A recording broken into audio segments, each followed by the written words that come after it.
Okay, चलिए start करते हैं। सबसे पहला क्वेश्चन आया था ये वाला, the sum of the roots of the complex number of the equation list. ये थोड़ा ठीक क्वेश्चन था, इसको आप मीडियम कैटेगरी में भी डाल सकते हो। कैसे करेंगे इसको? सर इसे एक्सपेंड कर देंगे 1 2 टर्म्स इसकी। हाँ देखो, एक एक जो टर्म सब लोग ध्यान से समझते भी जाना, ठीक है? जिसने नहीं भी अटेम्प्ट किया हो, मतलब जिसने पेपर अटेम्प्ट नहीं किया वो तो पेपर, अच्छा इसमें ऐसा कोई बच्चा जिसने अभी पेपर अटेम्प्ट ना किया हो? एनीवन जो भी डिस्कशन, तो जिसने अगर पेपर अटेम्प्ट नहीं किया तो मैं आपको सजेस्ट करूंगा आप पे लोग उस पेपर को पूरा अटेम्प्ट करो, फिर डिस्कशन को देखो, तो ही फायदा है, अदरवाइज फायदा नहीं हो पाएगा। जिसने भी पेपर अटेम्प्ट नहीं किया है वो पेपर जरूर अटेम्प्ट कर ले, ठीक है? उसके बाद इस डिस्कशन में पार्टिसिपेट करो। चलो, और साथ साथ में क्वेश्चन भी करते रहना। देखो ध्यान से, क्या क्या पे दिया, एक तो x की पावर 2001 दिया हुआ है, और यहाँ पे दिया हुआ है 1/2 माइनस x की पावर 2001 इक्वल टू 0। ये तो सिंगल टर्म, इसको ऐसा रहने देते हैं। अब ये बाइनोमियल एक्सपेंशन है, इसका एक्सपेंशन हम लिखते हैं C0 1/2 की पावर क्या आएगा, 2001 आया ना? Yes sir.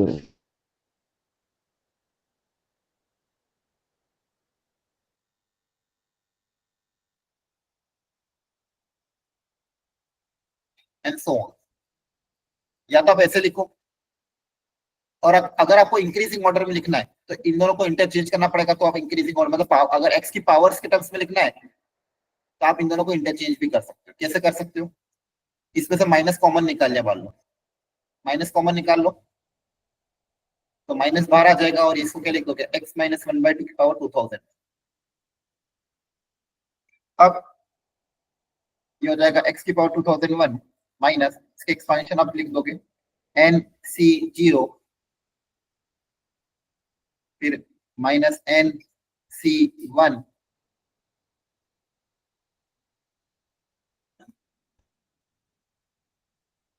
And so on equal to 0। अब देखो ये क्या आएगा, तो ये कैंसिल हो रहा है क्या? x की पावर 2001। 2001। ये कैंसिल हो रहे हैं क्या? Yes sir. है ना? Yes sir. Yes sir. ये माइनस अंदर चल जाएगा, NC1 की वैल्यू n होती है डिवाइडेड बाय 2 x की पावर 2000। मतलब ये आपका लीडिंग सबसे हाईएस्ट पावर। इसके आगे वाली पावर क्या आएगी? इसके आगे वाली पावर यहाँ लिख देता हूँ मैं, NC2 x की पावर, इन दोनों का डिफरेंस, और माइनस 1/2 की पावर 4। तो ये NC2 की वैल्यू कितनी आएगी एक बार निकालना, निकल रही है क्या? सर मल्टीपल में रख दी थी, वो कट गया था। कट गया था? ठीक है, चलो इसको ऐसे ही रहने दो फिर, x की पावर 199 एंड सो ऑन। अब आपको पता है सम ऑफ द रूट्स का फॉर्मूला क्या होता है, this by this minus b by a type होता है। बोलो। Yes sir. Yes sir.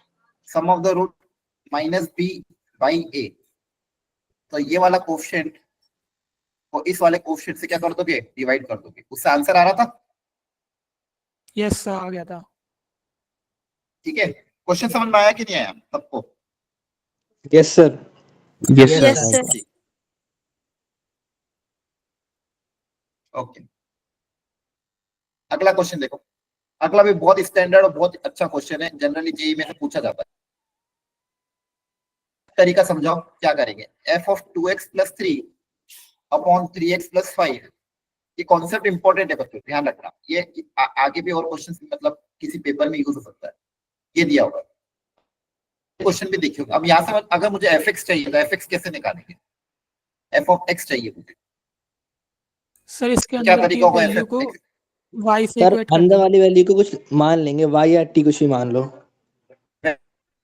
F of कोई सिंगल वेरिएबल चाहिए, इस अंदर वाली आप टर्म को कुछ भी मान लो, एक्स वाई जेड, 2 एक्स को छोड़ के जैसे मान लो वाई मान लिया, क्योंकि मुझे F of something single variable चाहिए है ना। तो ये अंदर जो बड़ी सी टर्म है इसको अपन एक सिंगल वेरिएबल वाई मान लेंगे, तो क्या हो जाएगा, यहाँ से आपको क्या दिखेगा, 2x प्लस 3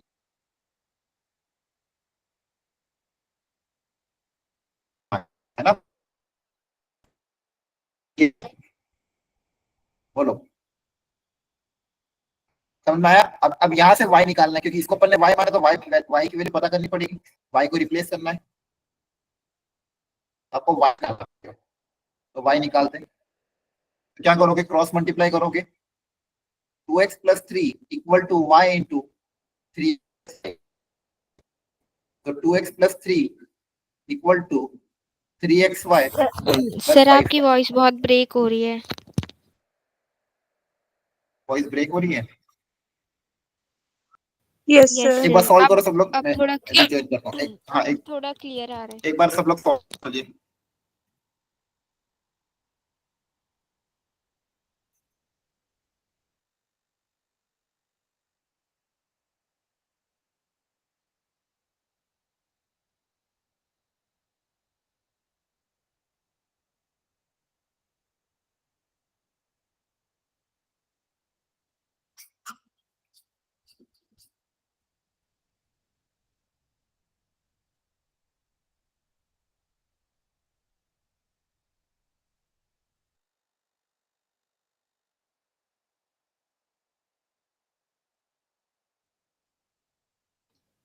सर आपकी स्क्रीन भी विजिबल नहीं है।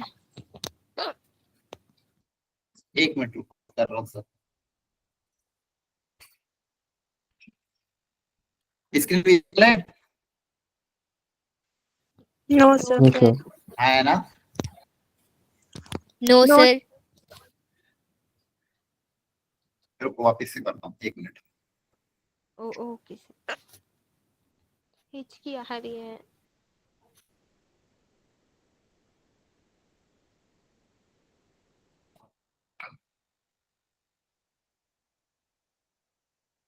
इज इट विजिबल नाउ, अभी दिख रही है? Yes sir Yes, sir. Visible है। यस सर ओके, तो देखो ऐसा क्वेश्चन कभी भी आए ना, ऐसा कर लेना, ठीक है। अब यहाँ से आपको y पता करना है, क्योंकि मुझे f और y निकालना, तो यहाँ से y को कलेक्ट करते साथ में, तो यहाँ से आप देखोगे, यहाँ से y कॉमन ले लोगे, बच्चे का 3x plus 5 equal to 2x plus 3, sorry y sorry x निकालना है सब, क्योंकि y तो ऑलरेडी अपन ने माना हुआ है। यहाँ से x पता करो कितना आ रहा है, तो x वाली टर्म को साथ में कलेक्ट कर लेंगे, तो 2x minus 3xy equal to 5y minus 3, क्योंकि यहाँ पे मुझे x की वैल्यू पुटअप करनी है ना, f और y के टर्म्स में x की वैल्यू पुटअप करनी है, तो यहाँ से x निकालेंगे। ध्यान से देखो, अब यहाँ से x कॉमन लूंगा मैं, तो बचेगा 2 minus 3y equal to 5y minus 3, x की वैल्यू मेरे पास आ जाएगी 5y minus 3 divided by 2 minus 3y। एक बार क्रॉस चेक कर सर लेते हैं। स्क्रीन दोबारा से चली गई। अच्छा, आज क्या हो गया, एक सेकंड। सर अब विजिबल है।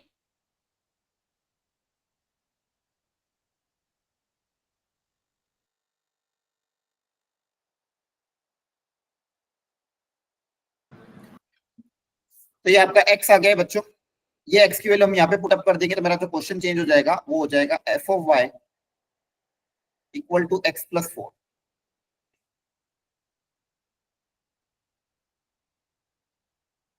अब देखो ये फंक्शन ऑफ y है, अब आप चाहो तो इसको x u v t कुछ भी लिख दो, इसको आप एक तरीके से और लिख सकते हो, फंक्शन ऑफ x कैसा दिखेगा, फिर जहां जहां भी y उसकी जगह x वापस रिप्लेस कर सकते हो, तो जाएगा Yes, 5x sir. Minus 3 upon 2 minus 3x plus का 4, fx आ चुका है।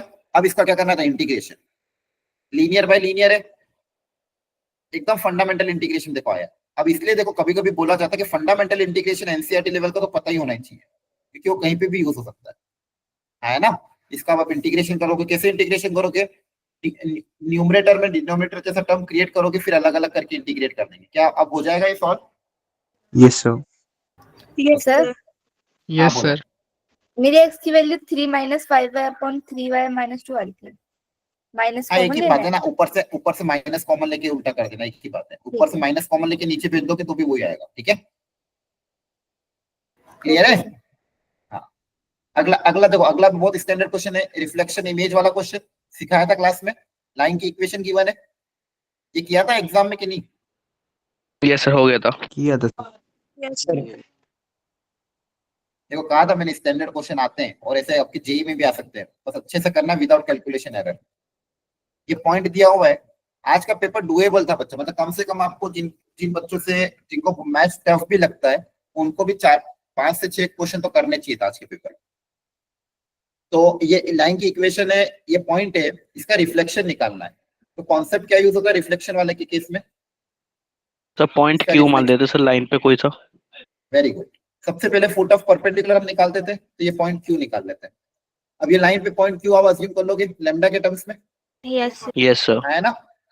2 lambda Yes, plus sir. 1 minus 3 lambda minus 1 8 lambda minus 10। Very good. अब लैम्डा निकालने के लिए क्या कंडीशन अप्लाई होगी? Sir P Q vector into dot product कर दें सर डायरेक्शन रेशियो के साथ, तो जीरो हो जाएगा। Very good. इक्वेट ये जीरो से कर पैरेलल देंगे वेक्टर सर। है। पैरेलल वेक्टर क्या है? 2i cap minus 3j cap plus 8k cap. ये मेरा पैरेलल वेक्टर बी वेक्टर है। So P Q dot B equal to 0, ये क्लास में सिखाया था। जैसे आप ये इक्वेट करोगे पी क्यू वेक्टर कैसे निकालो? क्यू माइनस पी से। यहाँ से आपके पास लैम्डा आ जाएगा। क्या आ जाएगा? लैम्डा। लैम्डा आ गया मतलब पॉइंट क्यू आ गया, है ना? क्यू आ गया तो फिर आप इसका इमेज आर निकाल सकते हो यूजिंग मिड पॉइंट फॉर्मूला। कर लोगे ट्राई? बोलो। Yes sir. Yes sir. इस जरूर ट्राई करना और आंसर निकालना, ये क्लास में करा रखा क्वेश्चन। एक और वैरायटी देखो, मैंने कहा था टाइप्स ऑफ रिलेशन पे क्वेश्चन एक आता है, ये इन्होंने भी एक क्वेश्चन दे दिया। सेट ए दिया हुआ तो इसका आंसर निकाला आप लोगों ने? हुआ था ये क्वेश्चन? यस सर 18 आया जैसे था सर 20 आ रहा था। Yes sir. Yes, sir. अच्छा क्वेश्चन था ये भी। सेट ए दिया 1 2 3 4 और रिलेशन एक्स आई वाई बोला गया है। रिलेशन आर के अंदर आपको क्या क्या लेना है? इस तरह से वैल्यू लेना सच दैट एक्स और वाई की वैल्यू ऐसे लेना x is less than equal to y. ये कंडीशन सेटिस्फाई होनी चाहिए। अब एक्स और वाई कहां से लेना? 1 2 3 4। अगर मान लो एक्स को 1 लिया, या फिर पहले वाई को ले लो, चलो वाई को 1 लिया, इसको तो उल्टा सोच लो, अब कंफ्यूजन नहीं होगा। y greater than equal to x, ये कंडीशन है। तो y की वैल्यू x के ग्रेटर या फिर बराबर होनी चाहिए, है ना? बोलो। तो मान लो x को आपने रखा 1, तो x को 1 रखने पे y की वैल्यू क्या क्या रख सकते हैं? सर 2y है ना सर? वो है, अच्छा सॉरी सर, फिर तो आप इसी में रख लो। हाँ, y को रखा मान लो आपने 1, तो y को 1 रखने पे x की वैल्यू क्या क्या रखते हैं? तो y को अगर आपने रखा 1, तो फिर क्या कंडीशन आएगी? x less than equal to 2। तो लेस देन इक्वल टू 2 में क्या क्या आएगा? 1 and 2, यस है सर। ना? तो y को 1 रखने पे x की वैल्यू क्या Yes, क्या आ sir. गई? 1 और 2।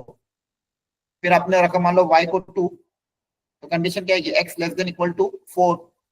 तो y को 2 रखने पे x की वैल्यू क्या आएगी? 1 2 3 and 4। x less than equal to 4 में यस ये सारी वैल्यू होगी। y को रखा मान लो आपने 3, तो x क्या आ जाएगा? y को 3 रखने पे x less than equal to 6। 6 से कम में तो 1 2 3 4 ही है, तो 3 के साथ भी क्या क्या आएगा? 1 3 2 3 3 3 एंड 4 3। लास्टली y को क्या रख सकते हैं? 4। x less than equal to 8, तो वापस वही 4 के साथ भी सारी चीज आएगी। 1 4 2 4 3 4 एंड 4 4। ये आपका रिलेशन आ रहा है क्या? यही आया था? Yes sir. Yes. Yes sir. m का मतलब क्या है? मिनिमम। Yes, इसमें sir. कितने एलिमेंट है? इसमें कितने एलिमेंट इनको काउंट कर लेना। 1 2 3 4 5 6 7 8 9 10 11 12 13 14। तो m कितना आ जाएगा? 14, है ना? यस आगे क्या सर। बोला कहते हैं? n is the minimum number of element. इसमें कम से कम एलिमेंट ऐड करो ताकि ये सिमेट्रिक बन जाए। इसको सिमेट्रिक बनाने के लिए क्या क्या ऐड करना पड़ेगा? देखो एक एक करके चेक करते हैं। 2 1 का सिमेट्रिक है क्या? हाँ है। 3 2 का सिमेट्रिक है क्या? हाँ है। 4 2 का सिमेट्रिक है क्या? ये भी है ना? बोलो। Yes sir. Yes sir. 1 3 का सिमेट्रिक है क्या? नो सर ये नहीं है। 1 3 का सिमेट्रिक एलिमेंट उल्टा वाला नहीं है, तो एक तो 3 1 ऐड करना पड़ेगा। और आगे देखते हैं। 4 3 का सिमेट्रिक है क्या? हाँ है। 1 Yes, sir, 4 का है। सिमेट्रिक नहीं है। 1 4 का सिमेट्रिक नहीं है, तो ये ऐड करना पड़ेगा। तो कितने एलिमेंट ऐड करने पड़ रहे हैं? 2। तो आगे क्या बोला गया था, minimum number of element to be added, तो n की वैल्यू कितनी आ जाएगी, दो, क्योंकि दो एलिमेंट हमको ऐड करने पड़ेंगे ताकि सिमेट्रिक बन जाए। अगला पढ़ते हैं, Yes. Yes, sir. P is the minimum number of element to be added to be R reflexive। अच्छा, रिफ्लेक्सिव बनाने के लिए क्या क्या है, क्या 1 1 है, हाँ है, 2 2 है, 3 3 है, 4 4 है, तो कुछ ऐड करना पड़ेगा क्या, No, sir. नहीं, तो P इक्वल टू 0 आ जाएगा, इन सबको ऐड कर देंगे। क्लियर है? Yes, sir. वाह, क्लियर हो गया? Yes, sir. बोलो। अब ये देखो, ये भी एक स्टैंडर्ड क्वेश्चन आ गया, याद है मैंने कहा था आपको इसमें से क्वेश्चन आता ही है, ortho centre, centroid, circum centre पे, है ना? Yes, sir. Yes, sir. ये करा Yes, था अपने sir. एग्जाम में, ये भी Yes, डुएबल sir. क्वेश्चन था, हो पाया था? Yes, sir. हो गया था। देखो, आपको जब भी ऐसा बोलेंगे ऑर्थो सेंटर दिया हुआ है, एक बार सब लोग क्वेश्चन पढ़ लो।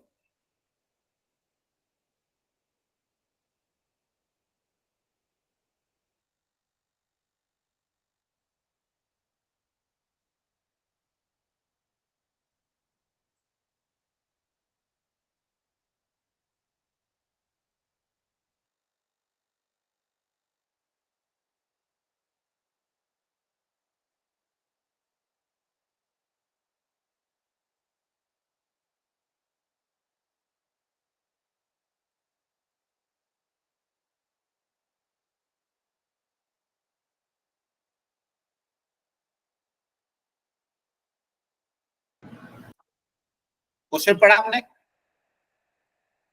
बोलो, हेलो, आवाज आ रही है? Yes Yes, sir, sir. बढ़िया। ऑर्थो सेंटर दिया हुआ था, सेंट्रोइड दिया हुआ था, तो जब भी दो चीज देते सबसे पहले मन क्या करते, क्या निकालना है,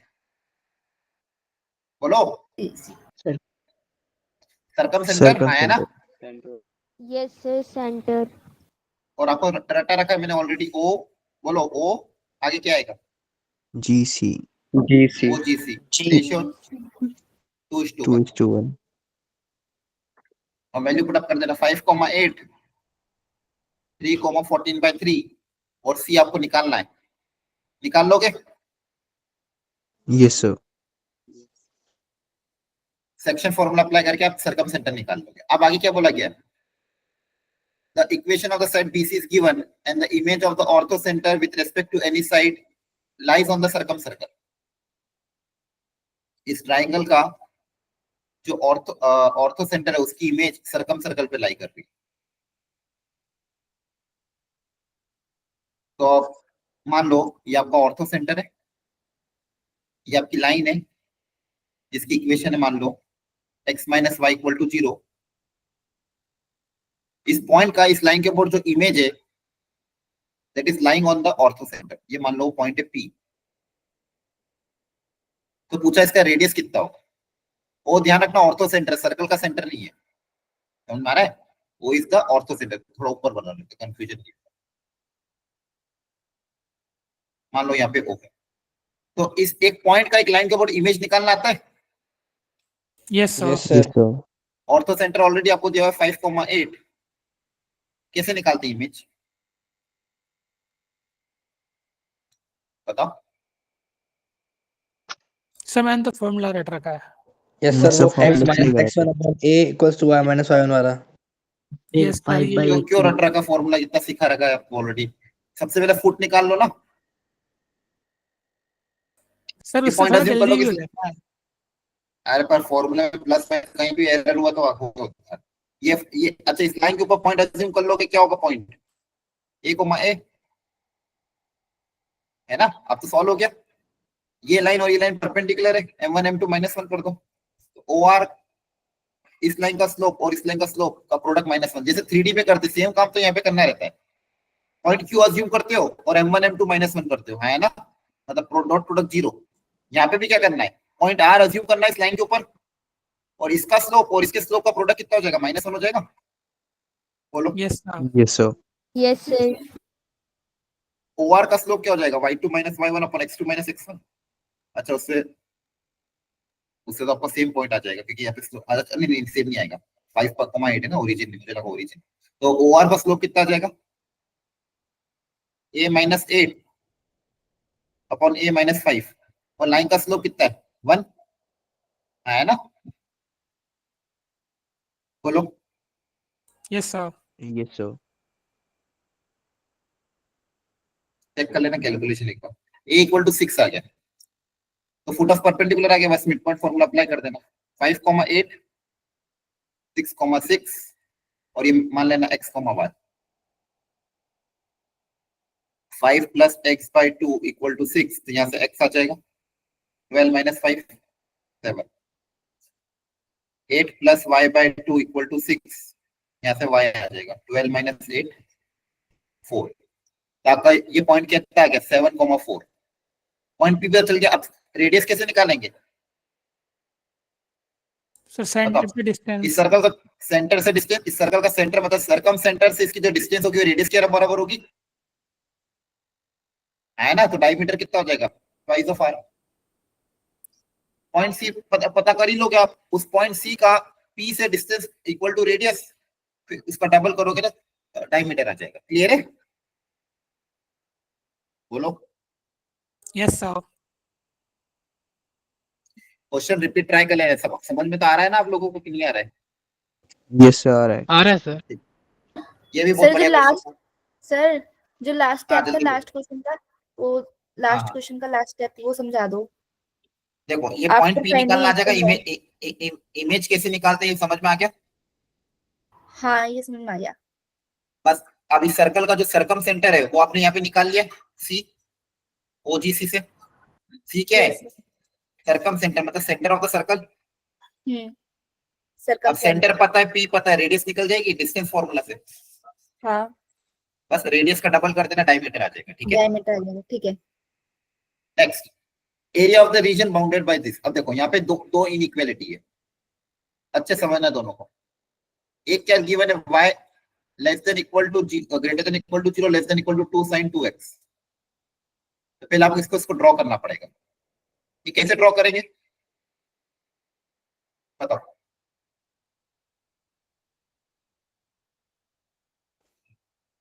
कर्व कौन सा है? देखो एक कर्व कौन सा है, y greater than equal to 0 मतलब y equal to 0 line, y equal to 0 मतलब x एक्सिस। अरे y इक्वल टू 0 मतलब x एक्सिस है ना। इनइक्वालिटी को कैसे ड्रॉ करते हो? सबसे पहले इक्वालिटी में कन्वर्ट करते हो। और दूसरी लाइन, दूसरा कर्व क्या है, y equal to 2 sin 2x। तो 2 sin 2x का ग्राफ कैसा होगा? sin x का ग्राफ जैसे बस 2 यूनिट ऊपर चला जाएगा। बोलो, नहीं आ रहा समझ में क्या? हेलो सर एक बार जी सर आ रहा है सर। सर रिपीट कर दोगे सर?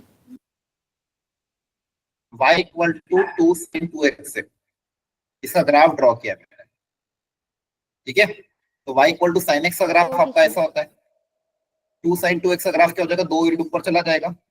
अब एंगल में 2x मल्टीप्लाइड है, तो एंगल में जब ट्वाइस हो जाता है तो क्या होगा, जैसे जो काम पहले, जैसे पहले का जो पहले sin x का ग्राफ में क्या होता था, x को 2 पाई, ये पाई पे आता था। अब ये पाई कब बनेगा, जब x को पाई बाई 2 रखेंगे तो पाई बाई 2 पे आपका ये पॉइंट आ जाएगा। पाई बाई 2 रखोगे तो ये क्या बन जाएगा पाई, तो पाई बाई 4 रखोगे तो पाई बाई 2 बन जाएगा। तो एंगल डबल हो गया ना, तो इधर श्रिंक हो जाता है। तो ये आपका ग्राफ हो गया 0 से 2 पाई में, sin 2x का ग्राफ है। ये sin 2x का क्या हो गया, ग्राफ हो गया। अब बोला है कि y less than equal to this and greater than equal to 0 मतलब ये वाला रीजन, ये इनइक्वालिटी मतलब ये वाला रीजन। और दूसरा 0 से पाई बाई 2, तो 0 से पाई बाई 2 ऑलरेडी हमने बना रखा है। अब इसने बोला है कि इसमें आपको एक रेक्टेंगल ड्रॉ करना है, इसकी एक साइड x एक्सिस पे लाई करे और दूसरी साइड इसके अंदर लाई करे। तो इसके अंदर जो रेक्टेंगल बनेगा वो सिमेट्रिकल बनेगा इस तरह से। एक साइड आपकी x एक्सिस पे लाई करेगी, दूसरी साइड इस तरह से अंदर ऐसे लाई करेगी। तो आपका जो रेक्टेंगल बनेगा सिमेट्रिकल बनेगा, मतलब जितना पाई बाई 2 की उधर होगा उतना ही पाई बाई 2 की इधर होगा। तो बोला आपको area of rectangle which has the maximum perimeter, इसके पेरीमीटर को मैक्सिमाइज करके आपको ऐसा रेक्टेंगल ढूंढना जिसका पेरीमीटर सबसे ज्यादा हो। मतलब आपको पेरीमीटर को मैक्सिमाइज करना है, तो पेरीमीटर को मैक्सिमाइज करना मतलब पेरीमीटर का पहले डेटा लिखना पड़ेगा। अब ये मैक्सिमम मिनिमम क्वेश्चन हो गया एक तरह का। ये बस इनइक्वालिटी दी थी ग्राफ को ड्रॉ करने के लिए, तो आपको एक sin 2x का ग्राफ ड्रॉ करवा दिया। उसके अंदर हमने रेक्टेंगल कंसीडर करा है, इसका ग्राफ है sin 2x का, y equal to 2 sin 2x का हमने ग्राफ ड्रॉ कर लिया। उसके अंदर एक रेक्टेंगल जिसकी एक साइड x एक्सिस पे लाई करनी चाहिए। अब इसका पेरीमीटर मैक्सिमाइज करना, तो पेरीमीटर मैक्सिमाइज करने के लिए पहले इसकी लेंथ निकालनी पड़ेगी, तो कुछ ना कुछ assumption मानना ही पड़ेगा। तो आप कुछ assumption मान लो, जैसे ये तो पाई बाय 2 है, पाई बाय 2 के इधर कुछ लेंथ मान लेते, मान लो a लेंथ माने वाला है ना, a चेंज हो रहा है, तो आप a की जगह कुछ और मानना तो कुछ और मान लो, जैसे मान लो आपने अल्फा मान लिया वेरिएबल देखने के लिए, तो जितना इधर होगा उतना इधर होगा, ठीक है। अब ध्यान सुनना, ये जो पॉइंट होगा, इस पॉइंट का कोऑर्डिनेट क्या होगा, देखो यहां तक x कोऑर्डिनेट कितना आएगा,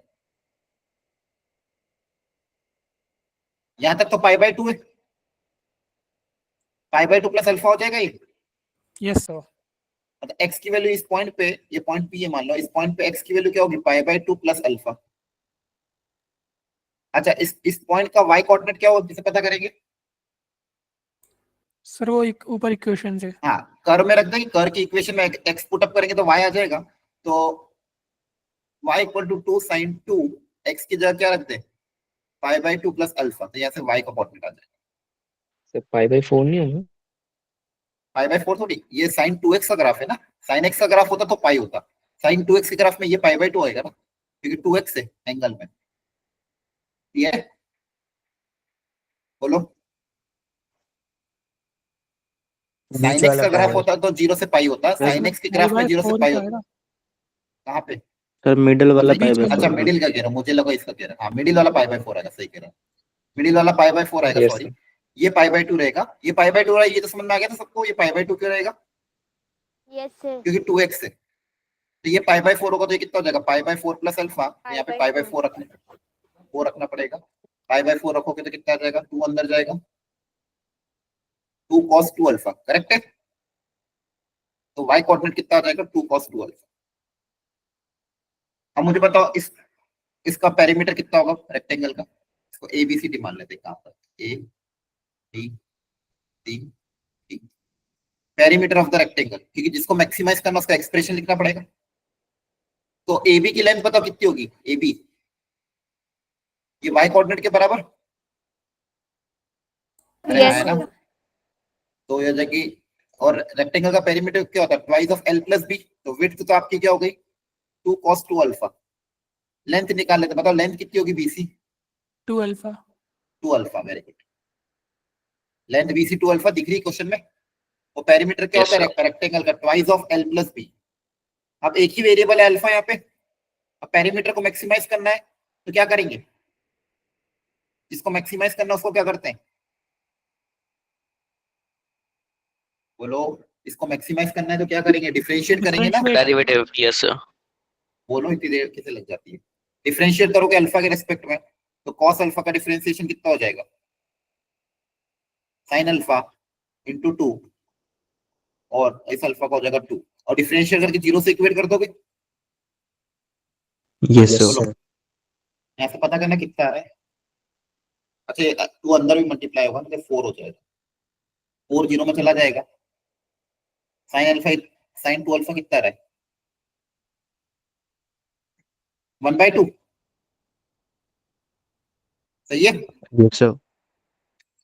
Yes, साइन sir. 2 अल्फा 1/2 आ गया, मतलब मैक्सिमम आपका 2 अल्फा 1/2 पे आएगा, तो यहाँ से 1/2 कौन सा एंगल पे था, 0 से पाई बाय 2, पाई बाय 6 पे। पाई बाय 6, तो 2 अल्फा की वैल्यू पाई बाय 6 आ गया, तो अल्फा कितना आ जाएगा, पाई बाय 12। By 12. तो आपको पूछा क्या था, एरिया, एरिया ऑफ रेक्टेंगल का फॉर्मूला क्या था, लेंथ इनटू विड्थ, है ना। Yes sir. Yes, sir. Length कितनी थी, 2 अल्फा, तो विड्थ अपन ने ऑलरेडी निकाली थी, विड्थ कितनी, ये विड्थ है 2 cos 2 अल्फा, है ना। Yes, sir. Yes value put up कर दोगे, 2 into pi by 12, 2 into cos 2 अल्फा मतलब pi by 6, 2 1 2 2 to the 4 12, pi by 3 into cos 30 root 3/2, clear है। Yes, sir. Yes sir. Pi by 2√3। तो क्वेश्चन थोड़ा सा मैक्सिमम मिनिमा का था और उसमें से हल्का सा कर्व को उन्होंने इनइक्वालिटी के टर्म्स में दे दिया। इनइक्वालिटी का कर्व ड्रॉ कैसे करते हैं, उसको इक्वालिटी में कन्वर्ट करके। जैसे यहाँ पे क्या था, y equal to 2 sin 2 alpha 2 sin 2x, तो 2 sin 2x का ग्राफ ड्रॉ किया, उसके अंदर रेक्टेंगल बनाया, सिमेट्री अजम्पशन मानते हुए एक वेरिएबल अल्फा अज्यूम कर लिया, जितना इधर होगा उतना ही उधर होगा। x कोऑर्डिनेट पता करके y की वैल्यू पता कर ली, तो लेंथ पता चल गई, विड्थ पता चल गई। उस लेंथ और विड्थ से पेरीमीटर लिख दिया, पेरीमीटर को मैक्सिमाइज करना था तो पेरीमीटर को डिफरेंशिएट करके 0 से इक्वेट कर दिया, वहां से अल्फा आ गया, फिर एरिया निकाल दिया। ठीक है, एक बार वो घर पे इसको जरूर ट्राई करना, सारे क्वेश्चन बहुत अच्छे थे। नेक्स्ट डिफरेंशिएशन का क्वेश्चन, तो क्या डायरेक्ट डिफरेंशिएट करेंगे कि कुछ और करेंगे? पहले सर लेट सिंपलीफाई करेंगे। x को हाँ, Yes, sir. क्या मानोगे? cos x वो cos 2x।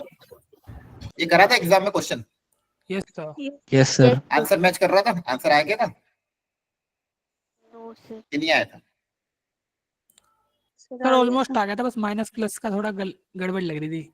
चलो x को सब्स्टिट्यूट क्या करोगे, सबसे पहले ये सोचता है मैं। यहाँ पे क्या दिया देखो, 1 minus x upon 1 plus x. जब भी ऐसा आता था आपको क्या सिखाया था, x को क्या सब्स्टिट्यूशन करोगे? cos 2 theta.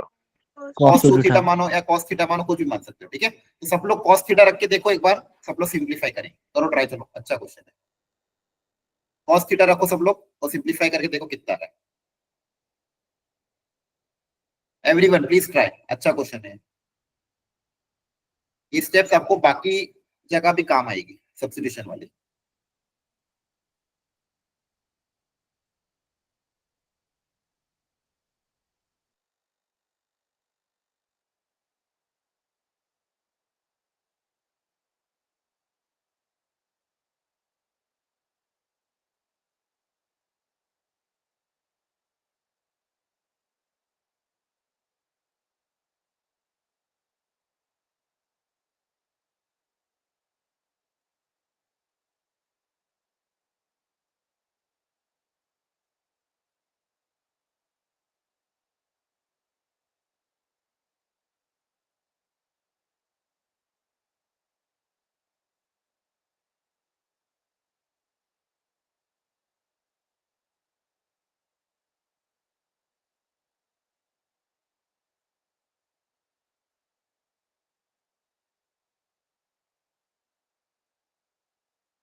One minus cos theta को क्या लिखते हो?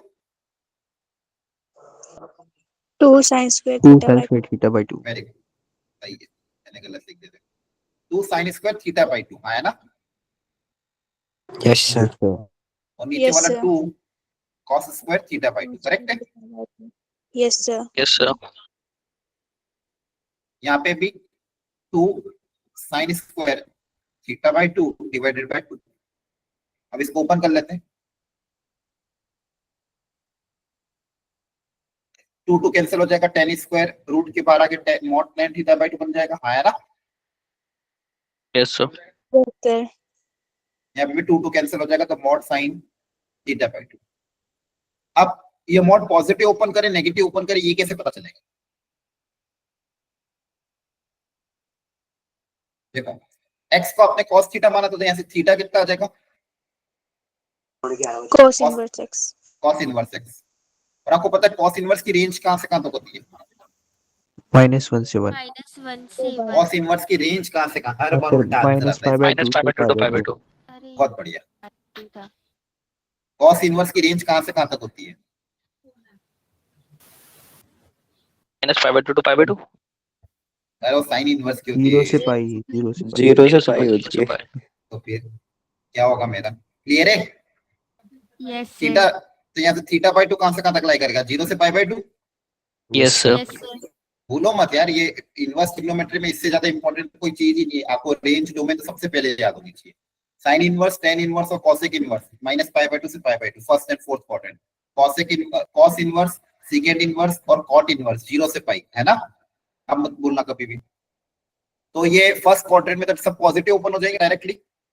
Yes, sir. जो कॉस ऑफ 2 tan इनवर्स, अच्छा 2 tan इनवर्स tan θ/2, डायरेक्ट θ/2 बाहर आ जाएगा। Yes sir. Yes, sir. Yes sir. अपने रेंज में लाई कर रहा है। 2 cos इनवर्स, अच्छा इस sin θ/2 का क्या करें? Sir cos 90 minus theta. Very good. sin theta को cos में कन्वर्ट कर सकते हो आप। sin थीटा को cos में कन्वर्ट करने का तरीका क्या आता है? cos ऑफ π/2 माइनस थीटा, ताकि बाहर cos इनवर्स था तो इधर भी cos बनाना पड़ेगा ना। Yes sir. Yes, sir. अच्छा इस अब π/2 माइनस का अप्लाई करेगा, चेक करना पड़ेगा क्या? देखो थीटा माइनस θ/2 कहां से कहां तक अप्लाई करेगा? -π/2 से 0। इसमें π/2 ऐड कर दोगे तो ये 0 से π/2 लाई करेगा, तो हाँ चल जाएगा, तो डायरेक्ट बाहर आ जाएगा। Yes sir. तो यहाँ पे क्या बचा? यहाँ पे बचा cos थीटा, यहाँ बचेगा 2, ये भी cos inverse of cos something, ये समथिंग डायरेक्ट बाहर आ जाएगा। तो फाइनली आपके पास y कितना आ गया?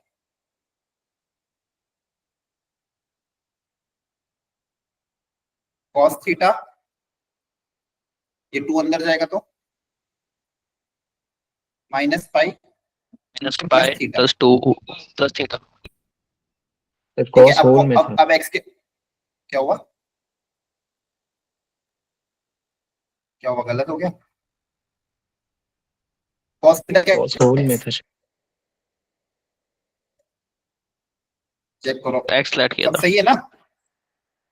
सर सही तो सही है लग सर, रहा सही है। Yes, सही है। sir. Yes, sir. Theta Yes, की sir. जगह cos इनवर्स x।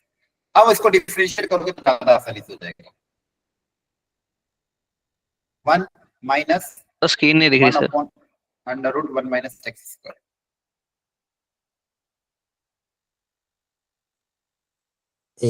क्लियर है? सर जो Yes, sir. y अब दिख रही है, नहीं दिख रही? निकाला था उसका स्क्रीन नहीं दिख रही थी। दिख रही है ओके sir. सर, आ गई। हाँ। आज पता नहीं यार इधर मेरे इधर क्या हो गया। चलो क्वेश्चन बहुत अच्छे अच्छे थे, सब रिपीट जरूर करना बच्चों। अगेन डिफरेंशियल इक्वेशन का Okay, अच्छा sir. क्वेश्चन। क्वेश्चन को देख के पहचानो कौन सी वेराइटी है ये। Linear sir. हाँ x+1, ये f डैश की जगह लिख दोगे dy/dx। f डैश मतलब dy/dx, ध्यान रखना। 2x² + x, fx मतलब y equal to e⁻x² upon x+1। अब इस x+1 से सबसे पहले सबको डिवाइड कर देना, तो x+1 से पूरे इक्वेशन को डिवाइड करोगे तो यहाँ से हट जाएगा, तो सब जगह x+1 से डिवाइड हो जाएगा। क्लियर है? तो आपको क्लियरली दिख रहा है लीनियर डिफरेंशियल इक्वेशन है। ये आपका हो जाएगा फंक्शन p, ये आपका हो जाएगा फंक्शन q। इंटीग्रेटिंग फैक्टर निकाल के सॉल्व करना, प्रैक्टिस करना इसको। ठीक है, बोलो। जी सर। अगला प्रोबेबिलिटी का क्वेश्चन था, दिखने में अजीब दिख रहा था सर ये बहुत बढ़िया था सर। पर हाँ क्वेश्चन बहुत बढ़िया था। आपको सबसे पहले तो क्वेश्चन पढ़ के ये समझना पड़ेगा कि ये कौन सा वाला है, कौन सा फॉर्मूला अप्लाई होगा। Total probability, Bayes theorem, conditional या फिर नॉर्मल, क्या है? सर टोटल या था तो ना? Total, very good, total probability. तो टोटल प्रोबेबिलिटी का क्वेश्चन है। वो फॉर्मूला याद है P ऑफ A का? समेशन ऑफ क्या था? P of E1 into P of A/E1 plus P of E2, ऐसा ही था ना कुछ? Yes sir. And so on. यहाँ पे कितने इवेंट है? 1 2 के 3, कितने? 3 है ना, देख लेना।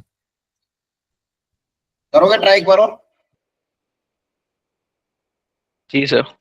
ठीक है, इवेंट्स अज्यूम करना और ए अज्यूम करना को सिखा रखा है कि कैसे इवेंट्स अज्यूम करते हैं। तो क्वेश्चन को पढ़ के इवेंट्स अज्यूम करना, फिर सोचना कि ए किसको माने, इसकी प्रोबेबिलिटी निकालनी, इसको ए मानना पड़ेगा ऑफ कोर्स।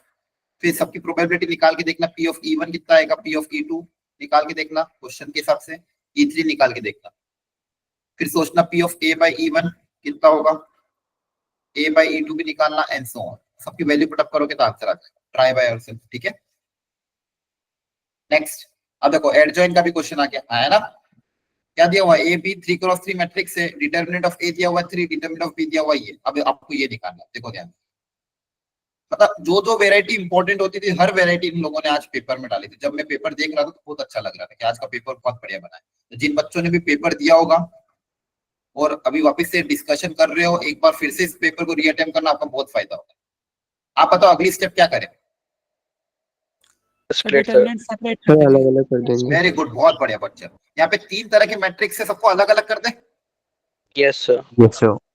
तो ए इनवर्स को अलग कर दिया, बहुत बढ़िया। इसको भी अलग कर दिया और इसको भी अलग कर दिया। फिर इंडिविजुअली एक एक करके तीनों को सॉल्व करेंगे। Yes sir. एक्सीलेंट। अब समझना चाहिए, सबसे पहले क्या प्रॉपर्टी लगेगी डिटरमिनेंट ऑफ ए इनवर्स में, इसको क्या लिख देंगे। 1 by 1 determinant. By. Very good, 1 by determinant of, मैंने सिखाया था कि नहीं formula. Yes sir. Yes sir. Yes अब सर। ये एडजॉइन ऑफ कोई मैट्रिक्स है, कोई ना कोई मैट्रिक्स होगा, आपको कंफ्यूजन हो इसको सी मान लो, बी इनवर्स को क्या मान लो, सी। अब एडजॉइन का फॉर्मूला क्या होता है, डिटरमिनेंट ऑफ जो मैट्रिक्स माना उसकी पावर n-1, यस सर। है ना। और इसको भी कुछ मैट्रिक्स मान लो, फॉर एग्जांपल डी अभी के लिए, तो इसका भी फॉर्मूला क्या होता है, डिटरमिनेंट ऑफ डी की पावर n-1, है ना। बोलो, यस सर। इससे आपकी गलतियां नहीं होगी। तो जाएगा 1 upon determinant of A, determinant of C. अब सी की वैल्यू पुटअप कर दो, सी किसको माना था, बी इनवर्स को, और यहाँ पे भी डी की वैल्यू पुटअप कर दो, डी किसको माना था, ए इनवर्स को। 1 upon determinant of A, B inverse मतलब 1 अपॉन डिटरमिनेंट ऑफ बी। अब देखो सबसे पहले इस 3 को बाहर निकालना पड़ेगा, है ना। Yes sir. डिटरमिनेंट से 3 बाहर Yes. कैसे निकलेगा, 3 की पावर n। n बन के, है ना। Yes sir. और इस पूरे का होल स्क्वायर है, ध्यान रखना, यहाँ पे गलती मत कर देना, होल स्क्वायर इस पे मत चढ़ाना, इस पूरे का होल स्क्वायर है। यहाँ पे बहुत सी बार गलती करते तो एक स्क्वायर यहाँ लगा देते, इस पूरे को होल स्क्वायर है, इस पूरे का स्क्वायर है ना। अब वैल्यू पुट अप कर देना, 1/3 मल्टीप्लाई बाय 1/2 का square multiply by power power आपस में मल्टीप्लाई किया 3 की पावर 6, और ये वापस 1 अपॉन डिटरमिनेंट ऑफ ए हो जाएगा और उसका स्क्वायर, ये इससे आपका आंसर आ जाएगा। अच्छा क्वेश्चन था ये, एक बार और घर पे प्रैक्टिस करना। देखो ये क्वेश्चन डुएबल है, अगर आप शांति से काम माइंड के साथ करोगे तो ये टफ नहीं है। ये वाला क्वेश्चन था, ये वाला क्वेश्चन भी डुएबल, डायरेक्ट लीनियर डिफरेंशियल का था। इसमें अगर सब्स्टिट्यूशन से करोगे तो हो जाएगा एकदम प्रॉपरली। ये वाला थोड़ी, इसको आप वाली हो सकता है मीडियम टफ में डाल दो, कोई दिक्कत नहीं है, ये नहीं भी होगा तो भी चलेगा। ये भी डुएबल था, अगर ढंग से करते तो ये भी डुएबल था। ये सारी चीजें आपको बता रखी है। अगला क्वेश्चन अगेन देखो, ये भी क्वेश्चन लिखने में टफ है लेकिन है आसान। ये किया था आप लोगों ने, हो पाया था ये क्वेश्चन, यस सर हो गया था। हो गया था। देखो बहुत बहुत अच्छा क्वेश्चन है। पैरेललोग्राम का डायग्राम बना लेते हैं पहले, आपके सामने मैं करूंगा, आप खुद ही बताओगे, खुद ही सॉल्व करना। देखो A B C D parallelogram है, A B is vector A D is vector B. अच्छा बताओ इस पैरेललोग्राम, अगर ये वेक्टर ए ये वेक्टर बी, तो बताओ इसका एरिया कितना होगा। एरिया ऑफ पैरेललोग्राम का फॉर्मूला याद करा है। Very good, magnitude of A cross B याद आ रहा है ना। Magnitude of A cross B yes sir. Into magnitude of A into sin theta, है ना। वॉइस ब्रेक हो रही है सर आपकी बहुत। अच्छा एक मिनट, स्क्रीन भी चली गई। एक मिनट।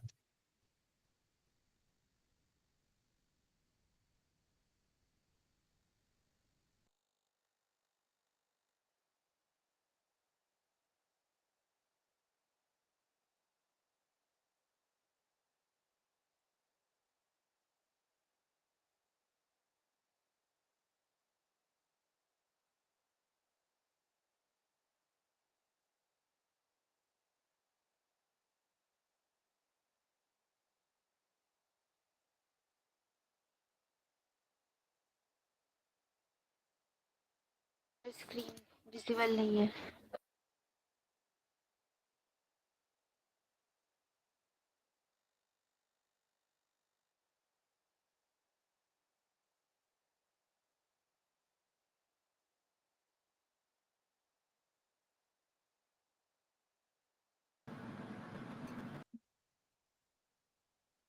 एक मिनट बच्चों, स्क्रीन शेयर कर रहा हूँ। आज लास्ट तक बने रहना, कोशिश करना क्लास मिस ना करो, ठीक है। थोड़ा सा हो सकता है आपको डिस्टर्बेंस हो रहा हो, लेकिन मैं कोशिश करूंगा पूरा टॉपिक हम कवर करके जाए। Okay sir.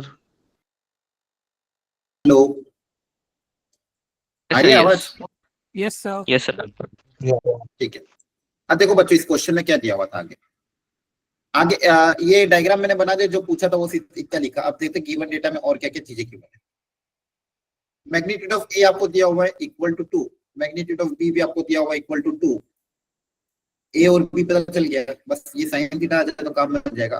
उसके लिए तो एक रिलेशन क्या दिया हुआ है, magnitude of A cross B plus A dot B equal to √2 magnitude of A into magnitude of B. ये पता नहीं क्यों दिया, लेकिन टफ नहीं था। अच्छा बताओ, इसको क्या लिखोगे magnitude of A cross B को? Sir mod A mod B sine theta. ये है ना, फॉर्मूला तो है, mod A mod B sine theta है ना। ए डॉट बी का फॉर्मूला बताओ। Yes sir, mod A mod A B dot cos theta. Very good, mod A mod B cos theta equal to √2 mod A mod B. देखो mod A mod B पूरे में से cancel हो जाएगा common लेके, yes तो क्या आ सर। गया Yes, आपके sir. पास? Sine theta plus cos theta sin theta plus cos theta equal to √2। √2। अब क्या थीटा प्रेडिक्ट कर सकते हो? सेम एंगल है थीटा Yes, थीटा, और sir. √2 कब आएगा? तो थीटा कितना होगा? 5/4। 5/4 ना। सेम एंगल पे साइन प्लस कॉस की वैल्यू √2 आ रही थी। Yes sir. Yes sir. Yes sir. Okay sir. कब होगा? 5/4 पे तो होगा 1/√2 प्लस 1/√2 है ना। हो गया काम। थीटा पता चल गया, ए भी ऑलरेडी पता था कि एरिया आ जाएगा, right. B two sine theta, ठीक है। देखो क्वेश्चन टफ नहीं था, अगेन दिखने में हो सकता है अजीब दिख रहा हो आपको, लेकिन क्वेश्चन अगर प्रॉपर्ली शांत मन से करते तो ये भी डूएबल क्वेश्चन था। ये इजी कैटेगरी में ही जाएगा, क्योंकि सिंपल वैल्यू पुट अप करनी थी और कुछ भी नहीं था। अगर नहीं हुआ तो कोई बात नहीं, डिमोटिवेट मत होना, पर इनसे सीखना जरूर कि ऐसे क्वेश्चन अगर आते तो एकदम से छोड़ना नहीं डायरेक्ट देखते से। थोड़ा बहुत गिवन डेटा होता ना, थोड़ा बहुत सोचना, कहीं ना कहीं हो जाएगा, ठीक है। एक एक क्वेश्चन हमारी रैंक में बहुत ऊपर नीचे करेगा। सर अगेन हाँ बोलो।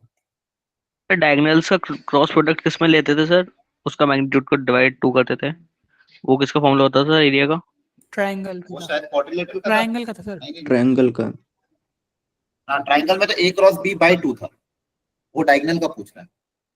Sir diagonal. b1 cross b2 quadrilateral का है सर। क्वाड्रिलेटरल का था। Okay sir. b1 cross b2 by 2 quadrilateral, ठीक है।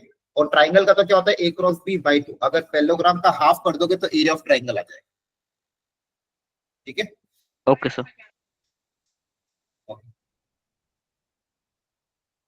ये पढ़ो एक बार सब लोग।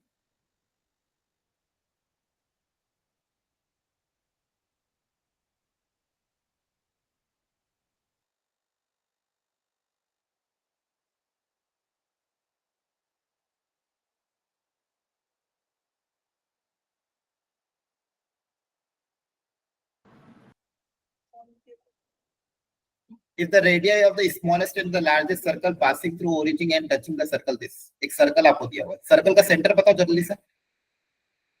सर -2, -3। Very good. इस सर्कल का सेंटर क्या हो जाएगा? सबको समझ में आया? सेंटर तो निकालना आता ही है, -2, -3। और रेडियस का फॉर्मूला आपको पता ही है, √g² plus f² minus c। तो रेडियस शायद 4 आ रही, चेक कर लेना है ना। Yes sir. इसका डायग्राम ड्रॉ करो सब लोग, डायग्राम के बिना क्वेश्चन नहीं होगा। डायग्राम ड्रॉ करो एक बार ध्यान से।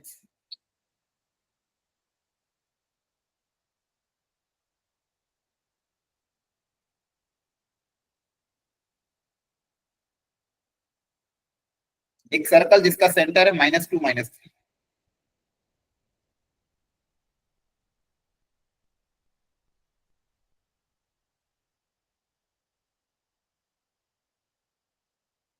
और रेडियस है 4।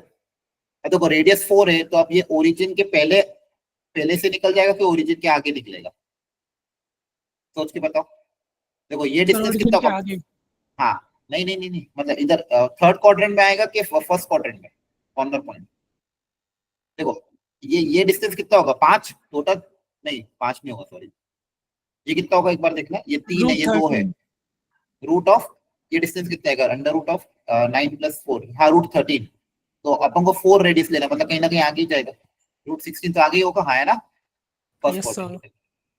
अगर ये सेंटर है तो थोड़ा सा प्रिडिक्ट करना था, रेडियस आपका आगे है, रेडियस 4 यहाँ पे आएगा मान लो, तो आपका सर्कल ऐसा कुछ मिलेगा, ये सर्कल है। अब बोला है कि the radius of the smallest and the largest circle which passes through origin and touches the circle this अपना जो हमारा सर्कल है, 2 सर्कल जो ओरिजिन से पास कर और इसको टच कर रहे हैं, ओरिजिन से पास भी कराना है और टच भी कराना है।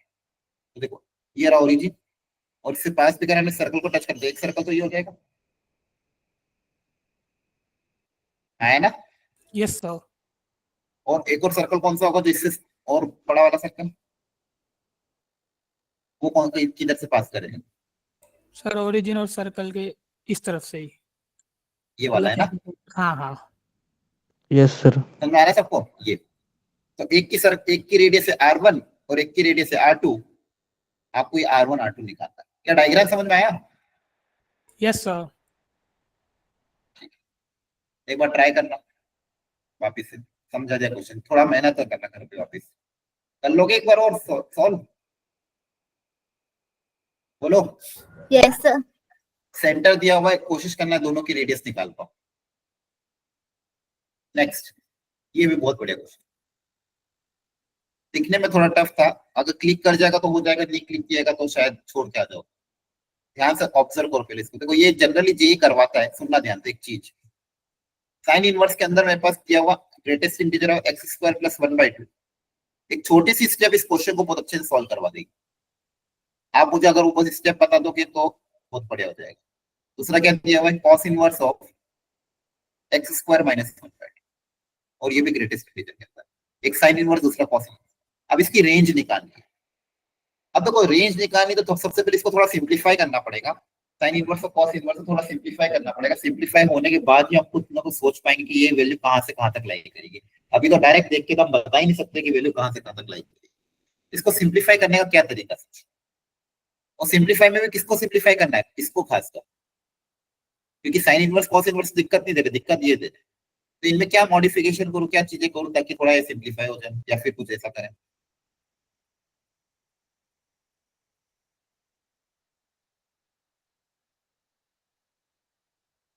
अब देखो ये अलग अलग भी नहीं हो सकते क्योंकि फ्रैक्शन है, तो मैं क्या कर रहा हूँ, इन दोनों को सेम क्रिएट कर रहा हूँ, सेम टाइप का टर्म क्रिएट करता हूँ, ताकि उसको कुछ ना कुछ फिर हम अजम्पशन मान लेंगे।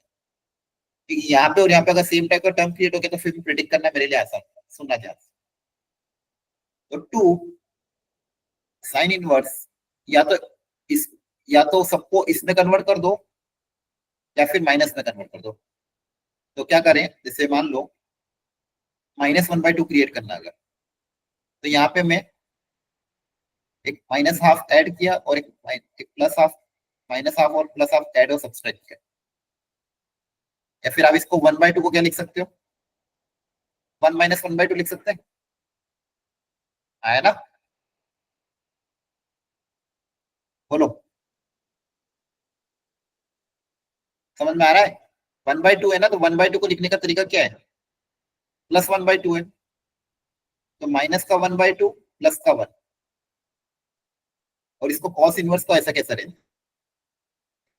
मतलब मैं क्या कर रहा हूँ, कोशिश सेम एंगल, या तो इसको +1/2 में कन्वर्ट कर दो या इसको -1/2 में कन्वर्ट कर दो, कोई भी एक काम करना। आप चाहो तो इसको भी +1/2 में कैसे कन्वर्ट करते हैं, -1/2 को क्या लिखते हैं, x² प्लस का 1/2 माइनस का 1, है ना, प्लस का 1/2 माइनस का 1, ताकि ये दोनों सेम में कन्वर्ट हो। अब आपको पता ग्रेटेस्ट इंटीजर में से ये इंटीजर पार्ट अलग हो सकता है,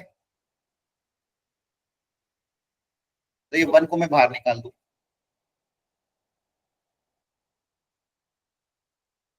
ये सब कुछ साइन इनवर्स के अंदर है। इस ग्रेटेस्ट इंटीजर में से इंटीजर को हम बाहर निकाल सकते हैं।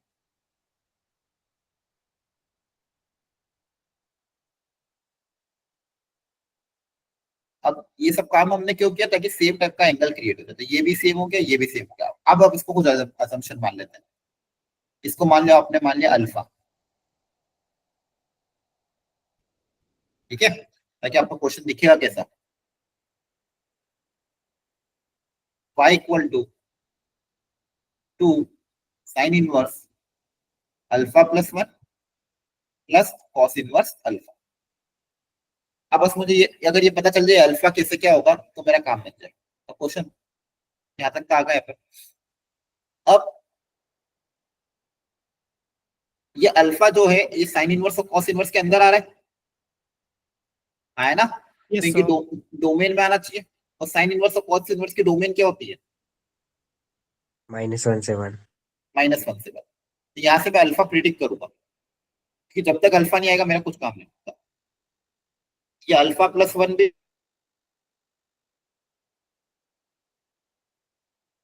ये भी -1 से 1 के बीच में लाएगा, है ना? तो यहाँ से कितना आ जाएगा? अल्फा दोनों तरफ 1 सब्सट्रैक्ट हो जाएगा और यहाँ से यहाँ पे तो ऑलरेडी यही रहेगा। दोनों का कॉमन इंटरसेक्शन क्या आएगा? एक बोल रहा है -2 से 0 और एक बोल रहा है -1 से 1, तो कॉमन इंटरसेक्शन क्या आ जाएगी? -1 से 0। और आपको पता देखो ये अल्फा एक क्या है? एक ग्रेटेस्ट इंटीजर है। अल्फा आपका क्या होना चाहिए? इंटीजर ही होना चाहिए क्योंकि ये इंटीजर टाइप है। तो -1 से 0 में इंटीजर कौन कौन से होते हैं? सिर्फ दो ही तो इंटीजर है, -1 एंड 0, है ना? मतलब अल्फा की वैल्यू दो ही पॉसिबल है, दैट इज -1 एंड 0। आपको पता चली जाएगा अल्फा की दो ही पॉसिबल वैल्यू है, दैट इज -1 एंड 0। तो अब एक बार -1 रखोगे तो अल्फा को तो एक बार हम रखते हैं -1, तो -1 रखने पे y कितना आ जाएगा? 2 sine inverse 0 plus cos inverse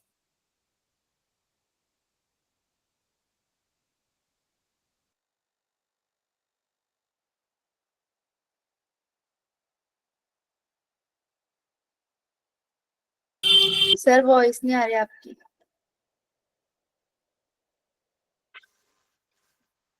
sir मेरे को वॉइस नहीं आ रही आपकी। हमें भी नहीं आ रही।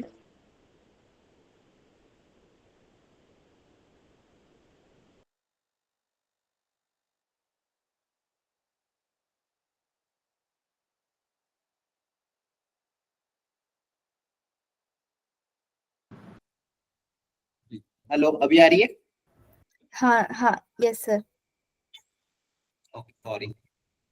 स्क्रीन विजिबल है? Yes sir. सर अल्फा की वैल्यू ठीक है, अब निकालने कर। के बाद से समझा दीजिए। बस अल्फा की वैल्यू निकाल के यहाँ पुटअप करना है y में। अच्छा अच्छा। एक बार -1 पुटअप करोगे, एक बार 0 पुटअप करोगे तो y की दो वैल्यू आ जाएगी। क्लियर है? बोलो। Yes sir. ठीक है, सॉल्व कर लेना आगे।